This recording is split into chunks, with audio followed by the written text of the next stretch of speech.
Boker Tov from Jerusalem. As mentioned, we're going to suspend the Hebrews devotions for a little while, and I am going to be sending you devotions from the Holy Land. So it is just now the end of the Sabbath in Israel. I flew in on Thursday night into Tel Aviv. Tel Aviv is the big place that you go to play. It used to be the capital of Israel. It was founded in the early 20th century as Jews were looking for a place to call their own. And they moved outside of Jaffa, called Jaffa today.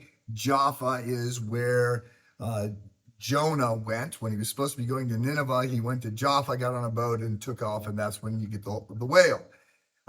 Jaffa is also where Peter shows up. Acts chapter 10, Peter has a vision in Jaffa, and that's when he has a vision from heaven of all these unclean animals that he's supposed to eat, and he says, I'm not going to do that. It's the beginning of God sort of breaking him and saying, look, what I'm doing, I am extending a relationship to people that is independent of them following the Jewish customs. So Jaffa is a big place, important place. It's the oldest port. The guide that I had today said it was the oldest port in the world. I don't think it's that, but it's a really old port, and it's 4,000 years old. And it's a small place now, but it's sort of a suburb of Tel Aviv. Tel Aviv is 450,000 people, very high tech, thriving. I went for a run last night along the boardwalk. It was as if it was Miami Beach. It was lots of young people playing beach volleyball and all kinds of scooters and music and concerts. It was a very secular place. It's thriving.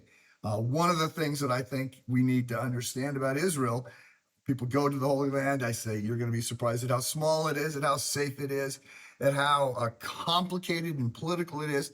You're going to be surprised at how moving you find it and how much it helps make sense of things. Increasingly now, I think you're going to be surprised at how thriving it is. I got to the airport. As soon as I went to the gate for going to Tel Aviv, the place was packed, and it was packed with young families with kids.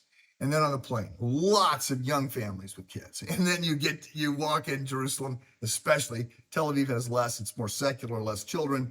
Jerusalem has got lots and lots of young families and kids, lots of energy. So anyway, we're here. This is the next pilgrimage that we have. Excited to be here. And the question that we might step back and ask is, why Jerusalem? I mean, there are non-biblical reasons to say that Israel is a very important part of the world. It is at the crossroads of Africa and Asia and Europe. It is the only navigable land passageway. So it was the crossroads of the world in a sense. But that's Israel. That's not Jerusalem. David chooses Jerusalem as his capital. And there's lots of speculation as to why, and there's some biblical explanations as to why, and you can read between the scenes that maybe there was some political maneuvering between the tribe of Benjamin and the tribe of Judah. There was water there, not a lot, but there's a little bit of water. There's a sense that David chose it in part because it was already holy, because this is where Abraham brought Isaac, tie him up for that sacrifice. This is, of course, where Jesus is going to be. Another father is going to tie another son to an altar. This time it's not Abraham tying up Isaac, it's God the Father, God the Son, and this time nobody else stopped. So there's a sense of that. But really we're here because God chose this city, and it now is, monstrously important to the Jews and to Christians and to Muslims.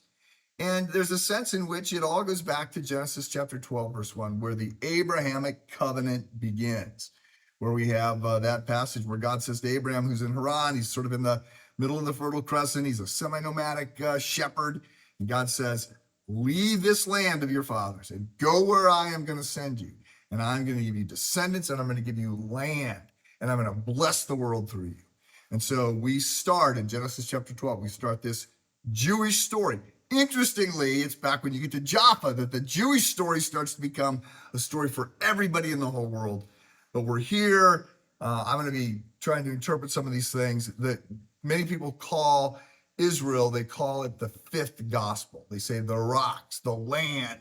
It gives you history for what's going on and helps you understand God and his plan.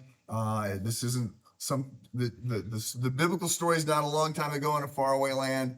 It's in a very specific time in a very specific place. We're here. Look forward to bringing you some devotional thoughts from the Holy Land. Have a good day.